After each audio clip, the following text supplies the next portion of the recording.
হায়াতের জিন্দেগিতে বিশ্ব নবী আমার আপনার নবী জিন্দেগিতে কোনোদিন পেট ভরে খাবার খায় নাই, জিন্দেগিতে কোনোদিন ভালো একটা বিছানায় ঘুমায় নাই।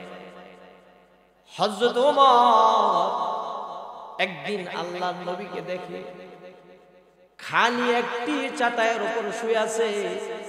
আল্লাহর পরে যার স্ট্যাটাস, আল্লাহর পরে যার পদমর্যাদা, আল্লাহ তাআলা যাকে না বানাইলে গো আসমান জমিন আকাশ কুরসি লৌহ কলম জান্নাত জাহান্নাম কোনো কিছুই বানাইতেন না, যার উসিলায় এই দুনিয়ার সমস্ত মানুষ টিকে আছে, পৃথিবী টিকে আছে।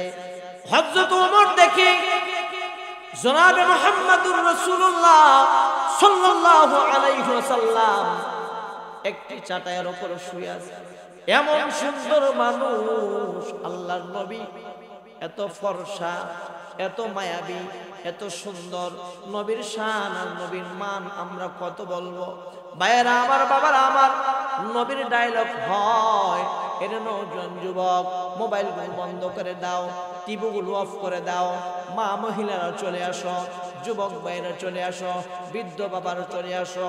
হতে পারে আজকের এই নবীর ডায়লগ শুনে যারা চোখের পানি ফেলবে, এই তাফসিরুল কোরআন মাহফিলে যারা আসবে, হতে পারে আজকের এই তাফসিরুল কোরআন মাহফিলকে আল্লাহ কবুল করলে কাল কিয়ামতের ময়দানে আমার আপনার নবী আমাদেরকে সুপারিশ করে করে হাতে ধরে জান্নাতে নিবে। কথা বলেন ঠিক কিনা?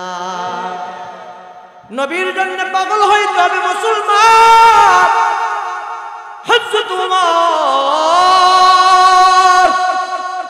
গায়ের ভিতরে চাটাইয়ের দাগ দিকে চোখের পানিগুলো ছেড়ে দিয়ে বলতেছে, ইয়া রাসূলুল্লাহ, ইয়া হাবিবাল্লাহ, আপনাকে না বানাইলে আল্লাহ তাআলা দুনিয়ার কোনো কিছু বানাইতেন না।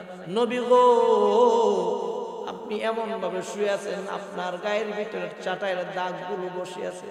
আপনি যদি অনুমতি দেন গো পয়গম্বর, আমি আমার বাসা থেকে মোটা একটা কাপড় দেব।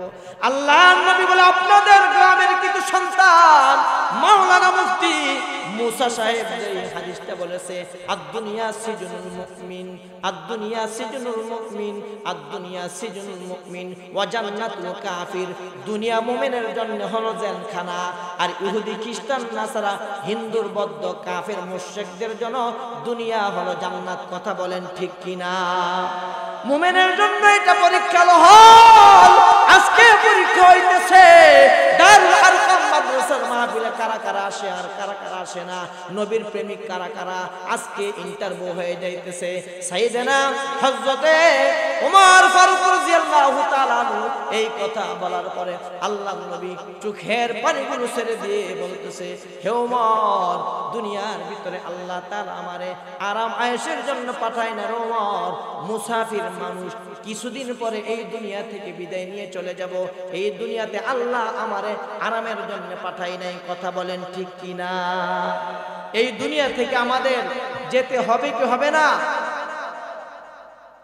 আজ না হয় কাল তুমি যাইবা কবরে, যাওয়ার সময় দেখবে গো ও তোমার সবই রইল পরে, যাওয়ার সময় দেখবে গো। আজ না হয় কাল তুমি যাইবা কবরে, যাওয়ার সময় দেখবে গো ও তোমার সবই রইল পরে, যাওয়ার সময় দেখবে গো।